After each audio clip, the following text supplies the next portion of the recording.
The fear has been with me for as long as I can remember.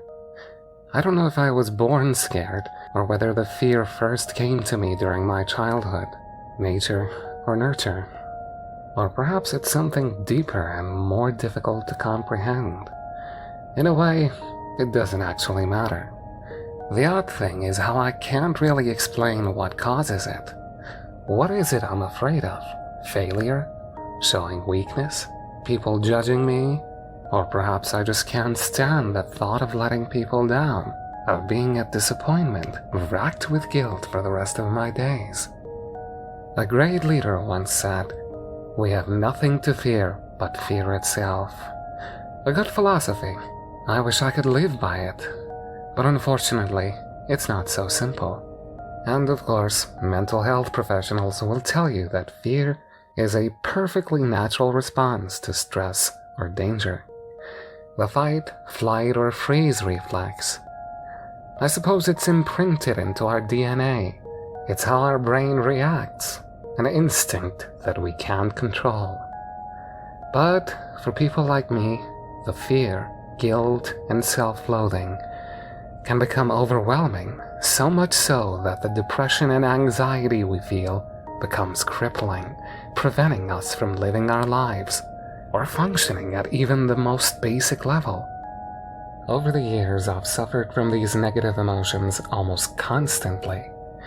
Medication and support helps, and there have been times and even extended periods when I felt content or even happy, but I can never fully get rid of the fear.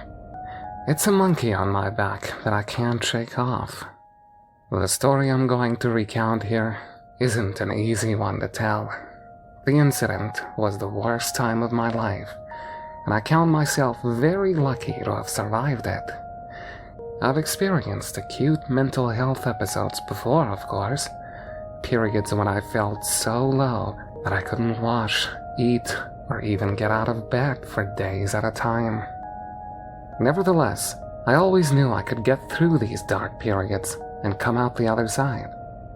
But what happened to me last year went way beyond anything I'd ever suffered before. It was as if all my worst fears and nightmares came to pass all at once, and I was no longer fighting demons inside of my own head. For those terrifying couple of days, I was stalked and terrorized by a monster that was all too real. Was this beast a physical manifestation of my depression and paranoia, or an actual demon sent from the depths of hell to torment me? I cannot say for sure. Nevertheless, I think it's important that I tell my story, if only to give hope to others facing the darkness. Because no matter how bad things get, there's always a way back. I was at rock bottom when the beast came for me. My long-term partner had left me following a messy breakup, and I fell into a pit of despair and self-pity. I couldn't function properly and missed a lot of work. Eventually, my employer let me go, and with no job to go to, I no longer had a reason to get out of bed in the mornings. I was completely isolated by this point, barely leaving the house and not speaking with friends or family. At the time, I felt like everyone had turned against me. This wasn't the case, of course. There were still people who cared about me, but I'd cut them out of my life, refusing to take their calls or respond to their messages. Again, it's a hard thing to explain. Part of me feared they would judge me, telling me to stop being weak and pull myself together, which of course I could not do. On the other hand, I rationalized that they were better off without me, because I was nothing more than a burden and embarrassment, and so it would be preferable if I disappeared from their lives altogether. Once you fall into that pit, it's difficult to pull yourself back out again, and the longer it goes on for, the worse it gets. Nothing could make me feel better. None of the crutches or addictions I previously relied on. Drugs, alcohol, lust, escapism, nothing worked. I spent most of my time in bed, sleeping for 12 to 18 hours a day. Sleep was the only escape I had, the only peace I could find. The world of dreams and memories of better times brought me some respite, but it never lasted. The worst part was waking up. This was when I remembered who I was and all the problems I had. And then the fear would hit me like a ton of bricks.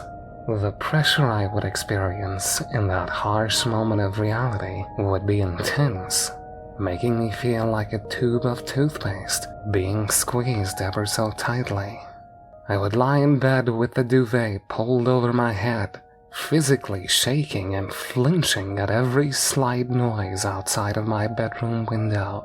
I didn't wash, I barely ate, and anything that did pass my lips wouldn't stay down because my stomach was twisted in knots. This went on for several days, and my mental state only deteriorated as time went by. Before long, my paranoia kicked in. I'd run out of food and essential supplies, but I couldn't leave the house even to go to the shops. I thought that the people were out to get me, that they would stare at me in the streets, judging me and talking about me in whispered tones, saying that I was disgusting and pathetic. I feared I would be spat upon and physically attacked if I stepped outside my front door. I stopped going online too, fearing the trolling, abuse, and threats that would inevitably follow as the keyboard warriors sought me out to pile on the hatred. All I wanted to do was hide away under my covers and forget the rest of the world existed, but there was no escape for me. Things took a more sinister turn on day 5. That morning, I worked up enough courage to peek through my bedroom curtains, hoping that the sunlight would awaken something inside of me. But I could not see the sun, or anything else for that matter. Instead, there was a low and close mist, so thick that I couldn't even see the far side of the street. It was an odd phenomenon, a bizarre pattern of weather that I hadn't expected to witness. In retrospect, I should have realized there was something unnatural and ominous about the thick and stifling mist. But on that morning, I felt a strange sense of calm. The mist seemed like a cloak, protecting me, sheltering me from the cruel world beyond. For a brief moment, I felt just a little bit safer, but of course it did not last. I slept most of the day, drifting in and out of consciousness, finding brief periods of peace and respite before the inevitable pangs of anxiety and self-loathing returned with a vengeance. It was after dusk before I opened my curtains again. The mist hadn't lifted. If anything, it had grown thicker, appearing like a dense fog that would choke out all light and life if left unchecked. I felt decidedly uneasy when looking upon that darkened scene. It was different from the morning. I no longer felt safe and protected. Instead, I feared what might be hiding within the fog, using it as a cover to plan an assault upon my safe haven. I wanted to draw the curtains and retreat back to my bed, but for some reason, I couldn't remove myself from the window, and so I scanned the shrouded street, searching for someone or something, but for what, I could not say. After a few minutes, I spotted something moving beyond the mist, a dark shadow of immense size, shifting slowly but purposefully on the far side of my usually quiet suburban street. I couldn't make out who or what it was, only that he was big and lumbering, a menacing figure circling the perimeter, searching for weakness, looking for a way in. I found myself frozen in fear, too terrified to avert my gaze or move away from the window. Eventually, the shadowy figure left, melting away into the mist and apparently disappearing as quickly as it had emerged. I wasn't convinced, however. Somehow, I realized it was still out there, lurking somewhere just out of sight. It would be back. I was certain of it. Finally, I moved away from the window, drawing the curtains tightly. In my panicked state, I tried to work out what to do next. I considered calling the police, but I couldn't face switching on my phone as I feared what would await me, imagining a deluge of abusive messages and comments from anonymous online trolls. For reasons I could not explain, the thought of making a phone call and speaking to another human being scared me even more than the shadowy interlopers stalking the streets. And besides, what would I tell them? The police would surely think I was crazy, and maybe they'd be right. So in the end, I did what I always did, nothing. Instead of reaching out for help, I retreated back to my bed and hid my head under my covers, seeking solace in the world of my dreams. I don't know what time I awoke. I think it was the next morning, but it could have been the afternoon. To be honest, I no longer had much of a concept of time. The first thing I became aware of was the smoke in my room, or at least I initially assumed it was smoke. I found I could not breathe because the air was so dense and stifling. I thought my house was on fire, but I could see no flames. Coughing and sputtering as I sat up in my bed, I struggled to adjust my eyes to my changed environment. In a panic, I made my way to the window and drew back the curtains. The fog was all-encompassing now, so dense that I couldn't see 2 feet in front of me. I soon realized that the mist had entered my bedroom, somehow permeating through my double-glazed windows and solid brick walls. I covered my mouth and nose with my hand, coughing as I struggled to breathe. I retched, feeling like I was going to be sick, but there was nothing inside my stomach to bring up. I couldn't believe this was happening. This had been my safe haven, my retreat from the cruelty of the outside world, but no more. Whatever this was, it had broken through. The mist was choking me, squeezing me to death within my last refuge. My whole body shook uncontrollably as I retreated, wrapping myself tightly in my duvet, covering my head in the vain hope that the thin material would offer me some level of protection. I shrouded myself in darkness, whimpering softly and telling myself it was going to be okay, that I would get through this. I would have prayed if I believed in God, but my bleak, nihilistic worldview had taken that option away from me. I felt myself fading away as the darkness took me, and I drifted out of consciousness. I knew it was nighttime when I next awoke. Even after I removed the duvet cover from my head, the world was still cloaked in darkness. It seemed to me like the last rays of light had been sucked out of existence. I shivered and coughed as I emerged from my bed. The fog now filled up my room, and I struggled to take every breath. The stench was awful, too.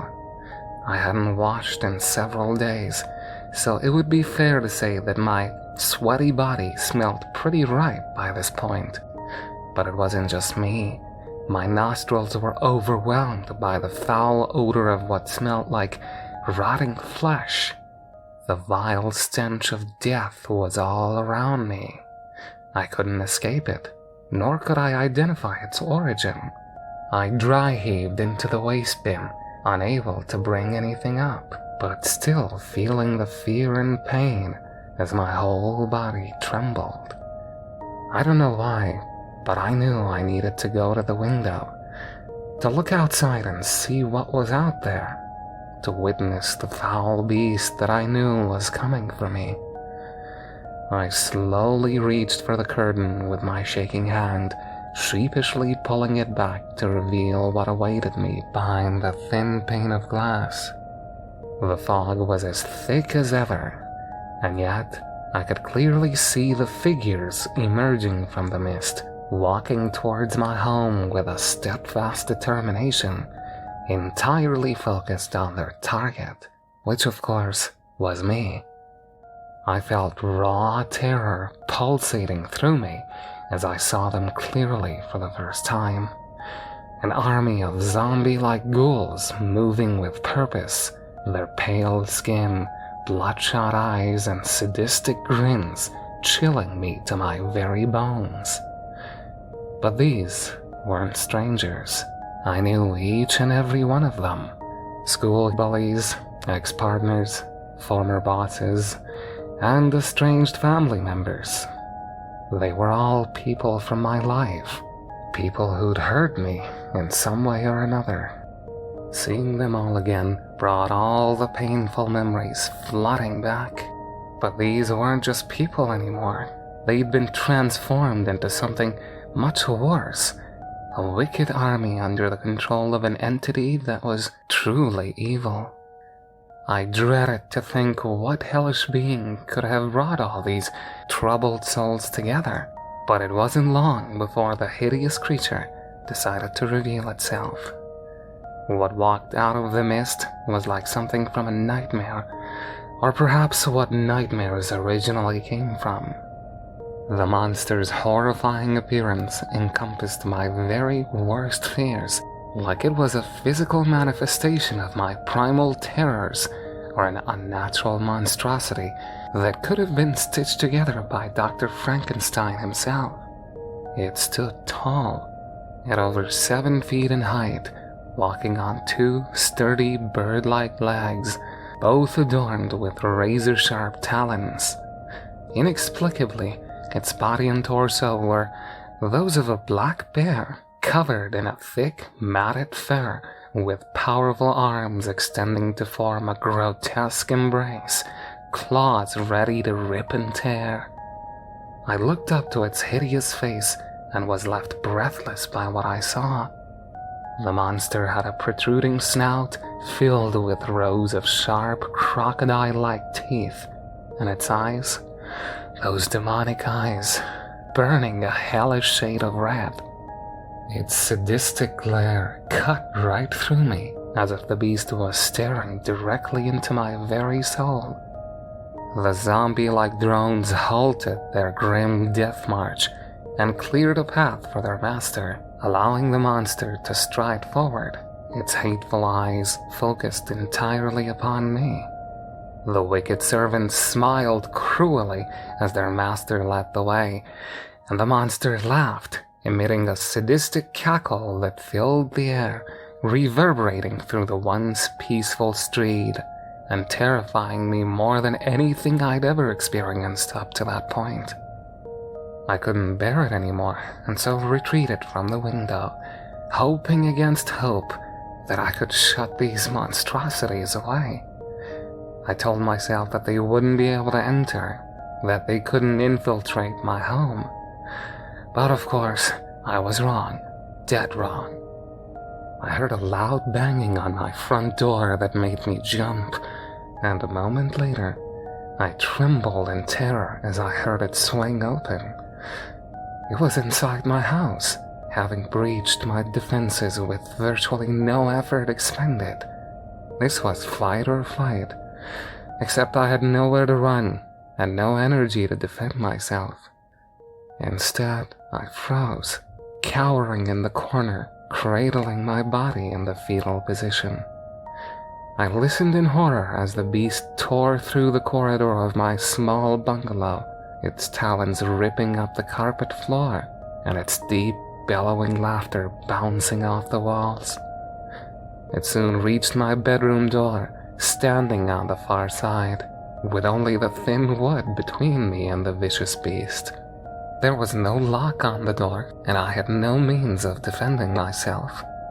My brain was running at 100 miles per hour, and finally, I burst into action, jumping up and grabbing my phone from the bedside table, before darting across the room and jumping into the closet, slamming the door shut behind me as I curled up into a ball and cowered in the dark. It was pathetic. I knew that much. The monster would soon find and destroy me. Of course it would. It was like I were a defeated army, constantly retreating before eventually being cornered and making a pitiful last stand against an undefeatable enemy. I took long, deep breaths, the sweat pouring from my every orifice and my whole body shaking uncontrollably as I awaited my inevitable fate. The beast kicked open the bedroom door, and I felt the terrible thud as it brutally invaded my sanctuary. Its deep, cruel cackle was deafening now, and the foul stench it brought with it overwhelmed my nostrils. I felt like I was going to pass out. Perhaps this would be a fitting end to my miserable existence, I thought. Like a coward, I'd spent my whole life running away from things, hiding away from everything unpleasant and frightening. But now, the brutal world had come for me, and I had nowhere else left to run or hide. The monster was on the other side of the closet now, its sharp talons clicking against the floor. I could see the huge shadow it cast through the gap underneath the door. It had stopped laughing. Instead, it was breathing heavily as it stood in front of the closet, preparing itself for the final assault. I don't know why it delayed launching its attack. I suppose it was toying with me, prolonging my misery for its own sadistic pleasure. I couldn't stop thinking of its sharp claws and teeth, of what it would do to me, tearing and ripping me to shreds and feasting upon my raw flesh. Did I deserve this fate? Had I done anything so bad as to justify being killed in such a savage way? I could not say, but I'll admit to being afraid of death. Sure, I had considered suicide before, but obviously I'd never gone through with it. During my worst bouts of depression, I'd often felt like I didn't deserve to live. But now death was staring me in the face, and I wanted to survive. My memory of what happened next is something of a blur. I do remember experiencing a burst of adrenaline as I reached for my phone and switched it on with a shaking and sweaty finger. I thought perhaps it wasn't too late to call for help, that maybe I could still be saved. The device came to life, illuminating the inside of the closet with its artificial glow. Simultaneously, the monster emitted a low growl, and I heard it slowly twisting the door handle, preparing to enter. I realized then that there wouldn't be time to call the police or anyone else for that matter. I would be dead meat within a matter of seconds. But then, the strangest thing happened. My phone had been off for a few days by this stage, as I'd intentionally cut myself off from everyone. So seconds after I switched it on, I was inundated with delayed messages and notifications. Needless to say, I wasn't able to read all the texts in that tense and deadly moment, as I expected to meet a grisly end within mere seconds. But the messages I scanned were not judgmental or full of spite. Quite the opposite, in fact. They were from friends and family, the people who loved and cared about me, and they were genuinely concerned, asking how I was, offering their support, and begging me to pick up the phone. Suddenly it dawned on me. They really did care for me, and they wanted me to fight this, to survive and come back to them. But was it already too late for me? I held my breath as the snarling beast turned the handle, the closet door slowly creeping open to expose the horror that stood on the far side. I braced myself for the end, but it didn't come. Instead, the beast shrieked out in pain, rapidly pulling back from the closet door, acting as if it had been shot by a rifle or impaled with a sharpened spear. I heard the rapid click of talons against the floor as the monster fled, quickly exiting my bedroom and tearing through the cottage before escaping via the front door. I was astonished by this sudden change in fortune, and still feared it was all some kind of elaborate trick. Therefore, it was some time before I felt brave enough to leave my hiding place. But when I finally did emerge, I discovered the mist had lifted and my bedroom was as it should be, with the monster evidently long gone. When satisfied, I shakingly stood up on my 2 feet and made my way to the window, pulling back the curtain and experiencing an immense relief when the morning sunlight touched my skin. For the first time in days, I felt like a human being once again. After savoring that blissful moment, I reached for my phone, knowing that I had a lot of calls to make. After the incident, I received support from my loved ones and sought professional help. The doctors told me the monster wasn't real, and that it was a paranoid delusion brought on by my condition. I didn't argue the point, but I knew this wasn't the case. The damage to my carpet and the deep claw marks left on my bedroom floor were proof enough for me. The beast is real, and it's still out there. It feeds on despair and self-loathing, and comes for you when you're at your lowest point. I have no doubt that it would have killed me if I hadn't switched my phone on at that last moment. The messages of support and love brought hope to my heart, and this hurt the beast, forcing it to retreat. I know it will be back one day. Right now, I'm feeling okay, but depression doesn't have a permanent cure, and I know I'll face new challenges in the future, suffering reversals and disappointments that will bring on dark days. But I also know I'm strong enough to defeat it, as long as I have good people willing to fight in my corner. So if you're feeling as low as I did, my message to you is this: keep fighting, and remember you're not on your own, because the beast can only take you if you let it in.